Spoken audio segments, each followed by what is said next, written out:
you're waiting to have all the answers before you step into a bigger leadership role, you're actually disqualifying yourself from being the leader your team needs most.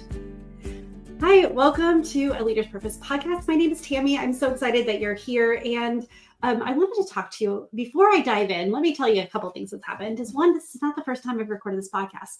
I actually got almost through my notes and the whole tech just crashed. I was able to get some of the audio and it was so terrible that I'm like, okay, I've got to redo it. I can't actually play any of this. And so if it sounds like I'm trying to remember what I said, yeah, that's what I'm doing.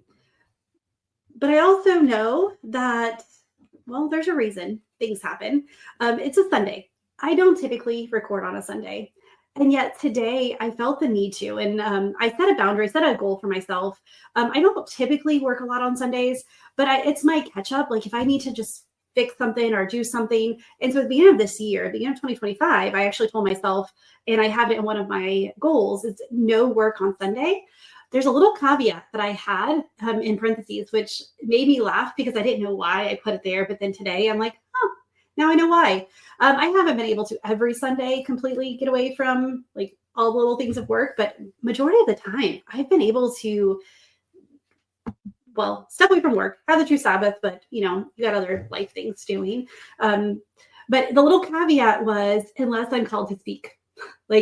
And so I was like, well, I am recording a podcast. So it kind of fits in there. And it just made me laugh because I just feel like as I was driving home, I was like, this is something that I needed to hear for myself. This is something that I needed to remind myself. And I was like, there's so many times as leaders, we need that reassurance that we're not expected to know all the answers. We're not expected to be the smartest in the room. And let's face it, like we aren't the smartest people in the room. Except for the time we give that 17-year-old who they know everything. But the thing is that we don't need to be the smartest person in the room. In order to be a good leader, we just need to embrace the fact that we're not the smartest people in the room. In fact, our role is not even to have all the answers. It's to have really good people who know what we don't know. And so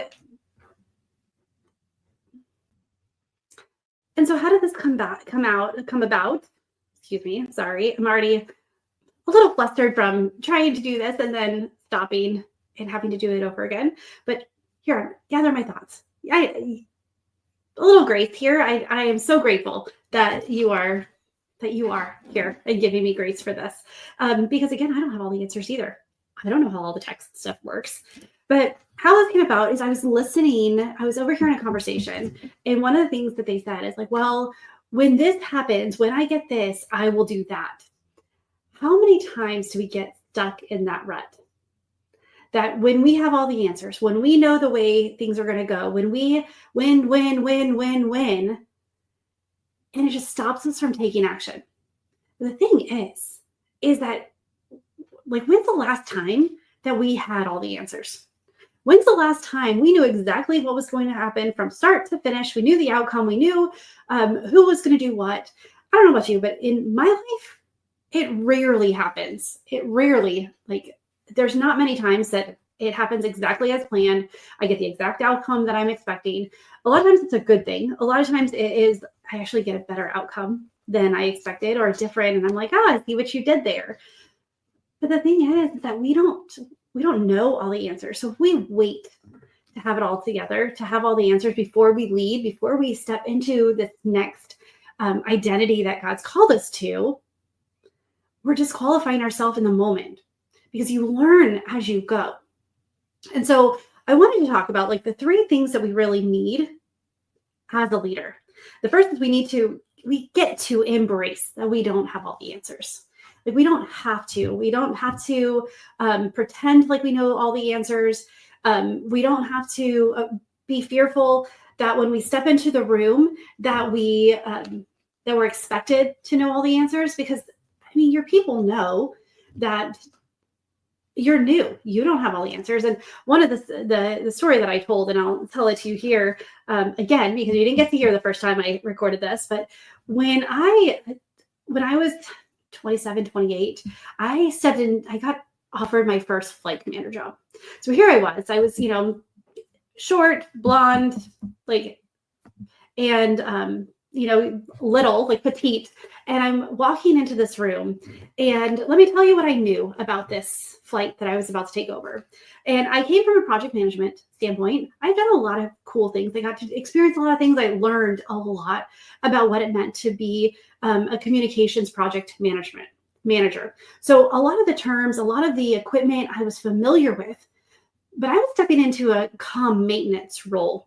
This is the boots on the ground. This is the people who turned the wrenches and made the comm equipment work, for everything from satellites to radios to telephone switches and everything in between. These are the cable dogs. These are the people who were making the large equipment, the air traffic control equipment, work. And here's the things that I knew is I knew that they had just failed their last inspection. And I'm not talking about like, oh, they did okay. Like, no, they failed their last inspection. And you can imagine when your comm equipment, when your air traffic control equipment loses its accreditation, bad things happen. You're on an Air Force base. We were actually on a Air Force pilot training base, which means that it's more, we had a more active runway than a traditional Air Force base, than a regular Air Force base. We had 24/7 ops. There was constantly planes going off the ground. And if you don't have air traffic control equipment, you don't get to fly. So that was not actually a possibility. Like, we could not lose our accreditation. And I was stepping in at a time that's like, okay, like, you have 30 days to get your act together.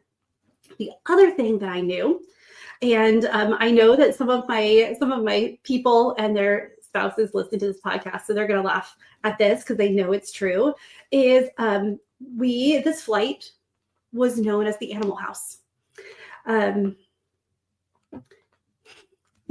What did I get myself into? My first command, I went from, being a project management officer to an executive officer. So I was kind of managing and making sure everyone got what they needed. And here I did step into this new role where I've got about 65 people under me who all know more than me. I don't know how air traffic control equipment works. I just know what it needs to do, and I know that what it's used for. And so here I go in, and they're called the Animal House, and I was like, what did I get myself into? I knew that I didn't know all the answers. In fact, I didn't even know what I didn't know at that point. That flight command position, I'll tell you, and it was one of my favorite jobs in the Air Force. And part of this was because when I walked in, one is I did not come in as the officer in the room knowing everything and being like, okay, you guys, failed the inspections and I'm going to clean house. And because that's not what they needed. One is they knew I didn't know much about what they did. And in fact, that was part of the problem that they were experiencing, because they realized that not anyone on the base truly knew what they were up against. Not to go into too much, but they didn't have the materials that they needed. They worked with a lot of other officers who would just tell our young airmen to leave when that was not their place. They can't leave. They're there for you. And they had a job to do. And these young officers would tell them, you're bothering me, or you're messing up my job. You need to come back. There's a lot going on. But by walking into this room, realizing I didn't have all the answers, that was step one to becoming a good leader. I didn't even need to know all the answers, but I knew that everyone in that room had the answers that were needed. The next is be willing to listen. So the one thing I did is knowing that I very green in this area and we don't have a lot of time, I found who the lowest ranking person was in the room. In the building. And I went and I sat with them. And I was like, okay, so tell me what you're doing. And he was sitting on the floor with multiple tech manuals. So these are big, thick binders, black and white, with all the tech, like the worst instruction manuals in the world, like the biggest and most detailed. And he was tasked with updating them.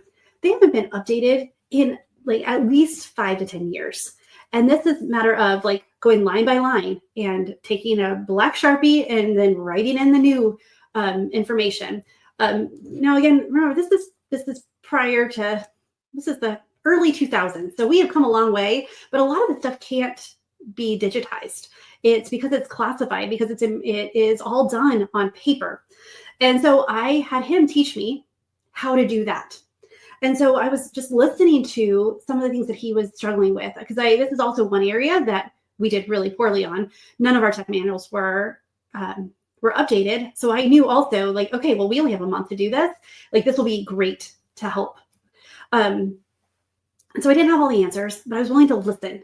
I allowed them to teach me. And so I went from shop to shop and like, okay, what do you need from me?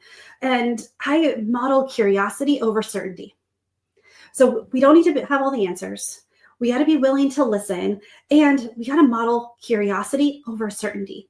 They didn't need me to come in and just bark orders. And in fact, that's part of the reason why they failed the last one, is their last leader. That's what he did. He just said, this is what and he was more worried about how he looked, which, karma, because in turn his flight failed. And so how did you look at as a leader? But he didn't care about the people.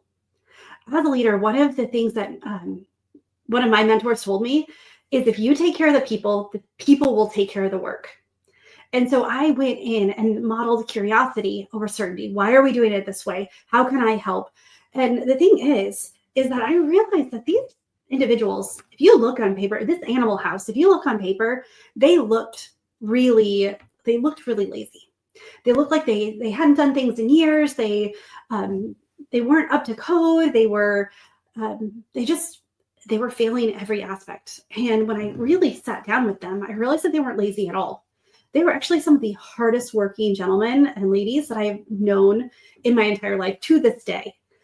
And they weren't listened to. They weren't given the tools. They weren't given where the building was. It's actually way in the back corner of the base. So people don't even, the leadership didn't even come out there.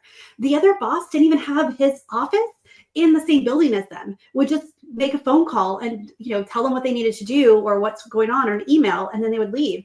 So the first thing I did is I put my office in that same building, because how can I lead people that I'm not with? How can I lead people that I don't know? And so I saw that. And the other thing is, they weren't appreciated. I don't need to know everything to start appreciating the people that worked with me. And how I could show appreciation is by showing up when they were there. We had teams 24/7. So obviously I couldn't work 24/7, but I would, I would come in the morning, get my morning stuff done. Then I was like, hey, I've got to cut out. I'm going to go get a couple hours of sleep, and I'm going to be back for the next shift. And I would do a couple hours with the next shift. And then I would say, okay, third shift, I will take a couple, I'll be back, and I will, and I did that for, at least once a week. I tried to make sure that I hit every shift. So I met every person, heard their stories. What do you need? How can we get this? None of this showed that I knew what I was doing, or that I had it all together, or that I had all the answers for what would help us. But I was willing to step down and see what I didn't know. And this is really what I wanted to share today, because so many times we have these new positions. We have these new jobs, new promotion, yay. And we go and we want to walk in, we want to make a good impression. And so we have this thought of, well, I can't let them know that I have no idea what we're doing. The thing is that if you want to be a good leader, you need to have people to lead. If you want to be a good leader, you bring and you develop the people that work with you. You don't bark orders at them. That's not how to lead people. That's managing people. That's, being rude to people. There are times, yes, you need to be assertive, but you build that trust in there. And then when it's times that you need to be assertive, they're like, I got you, boss. We'll take care of it. Now, to close the loop, that our flight, we stopped to be known as the animal house. We actually not only passed our inspection, we did really well. And then the following inspection, because when you do fail it, they come back and do a random inspection. And we did so well in that one that we were off the list, the bad list. And then our flight started to get a better reputation. People started working together with us. I kind of, I stood up for them in other areas. And I'm like, okay, well, no, like if there's something you need to do and someone tells you to stop, call me, I'll take care of it. But I was there for them because I modeled curiosity. What's going on? They knew I didn't know what I was doing. But they also were like, okay, well, if she's willing to learn, I'm willing to teach her. And so we don't have to know what the next chapter looks like. We don't have to know, like, we don't need to see the whole staircase. The same principle applies to you, that we don't need to see the whole staircase. We just need to take the next step. And if you lead, realizing that and embracing that you don't have to have all the answers, that you're willing to listen, and that you model curiosity over certainty, I can almost guarantee that your people will rally beneath you and help you lead the way you need to lead, and help you help each other grow as a team. There's times that you have to clean house.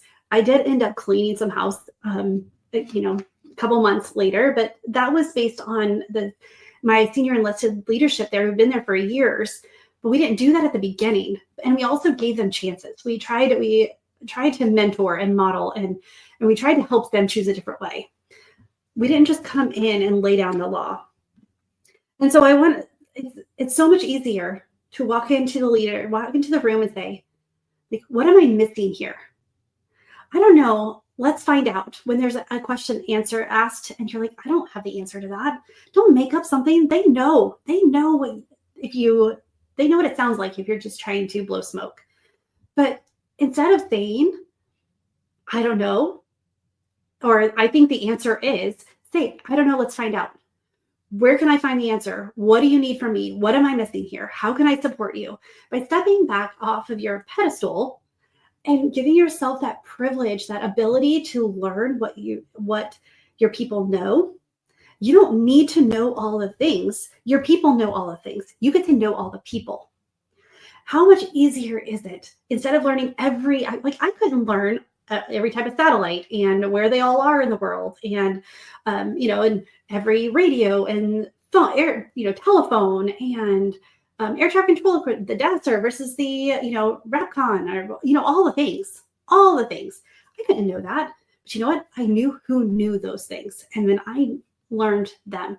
I got to know them. I supported them, and they did take care of the job. And so here's 3 things. Like, what can we do? What can we model? Like, how, I love to give you a framework. I love to give you an action step, because information alone is not going to help you have the life you want. It's not going to help you shine your light. It's not going to help you become the leader that you are called to lead. So this framework, just really simple. It's ask. Accept that not knowing is not failure. It's data that you're not supposed to know. In fact, at the point that you're this high-level leader, you need to have really good people who know a lot more things than you do, so you can deal with the things that you basically clear the way so they can focus on the job, and you can focus on all of the other drama. So you can focus on all the paperwork. So you can make sure you manage the mission and let them do the day-to-day and turn the wrenches. But not knowing is just data, not failure. Seek input from people who see what you can't. There you go. Seek input from people who see what you can't. Your people know all the things. And if there's something that they don't know and they need to know, help them get the training to know it. But how much better is it as a leader to say, hey, like, let's walk together on this. How can I support you? Versus trying to come and say, well, I got to do it this way. Not everyone expects you to have all the answers. And I know you're asking, like, but what if I make a wrong call? It's going to happen. But you know what? If you have that relationship with your people, if you can go and they know they can come to you, you're going to make way less calls, bad calls. They're also going to protect you. There's many times that I was like, well, I think this is it. And they're like, no, like, here's new information. And they would save my butt before I went in to brief the general. And so we were a team and we all played our role, and I was able to lead them and help them grow in their leadership as well. The same as you can with your people, because I know that this is not you're listening to this podcast because you want to grow as a leader. And then AS, and then the last one is keep moving while you're learning. Don't stop to try to figure it all out. Stay in motion. Bring people along with you, but keep growing yourself. Keep being intentional about your personal development, your self-care, leave your drama at home. And really, when you're take care of yourself so well that you're able to focus on whatever realm you're in at the moment, that you're able to focus on that. But keep moving while you're learning. Don't stop and wait till, well, when this and this and this is achieved, then I will. If I really want a promotion. I really want to take that next step, that leadership step, but I have to wait until this and this is done. No, learn it while you go. Learn it while you go. And so that's what I have for you. I appreciate you guys listening. Know that if you're ready to lead with clarity instead of confusion, if you're ready to model curiosity over certainty, and you're just like, okay, I want to step into this. I want to embody this new identity that I know deep in my heart that I'm called to do. Then let's book your leadership strategy call. TamiMarieCoaching.com/call, and let's chat. This is not just a sales call. This is you and I talking about your leadership challenges, and you will walk away with some next steps. Now, if you choose to work with me, that's great. We will create goals, we'll create a path, and we'll look to see what that is going to look like. But know that if you want to navigate uncertainty with confidence, a lot of times you just need to get it all out, bring it to light, and then have that next step instead of focusing on the end game. And that's what I can do for you. Also, if you're interested in having me come and speak to your team, do a workshop for your team. I do keynotes and I do workshops, and I have this new workshop series that's called the Aligned Leader. It's 3 parts. You can do one or you can do all 3 of them. And but it is really what you need to start stepping into and having a team that's aligned, to be in the leader that they need to be, that your organization needs, that you're capable of doing. And so if you're interested in learning about the Aligned Leader workshop series, click the link below or get on the strategy call and we'll talk about that. So either way, don't wait until you have all the answers to make the next step. Don't wait until everything is all figured out and you know what the end game is, or that you know everything before you start taking action. So it's not, asking for help or not knowing is not failure. It's actually growth, because now you can trust in your people. Seeking input from people who see what you can't, because they're doing the day-to-day work, and then keep moving while you're leading. Let them see that you're walking with them. You're walking with them. You're growing while they're growing. And if you're ready to dive more into that, get on my calendar and we'll talk. All right, friend. Again, thank you for sticking with me here. Thank you. I think this video, I think, is working a lot better. I'm looking to the side because my video is actually on the side where I'm looking front. So I just have my little notes in front of me, and then my camera. So, but I appreciate it. All right, friend, choose joy till joy chooses you. Have a wonderful day, and I will see you next week. Bye for now.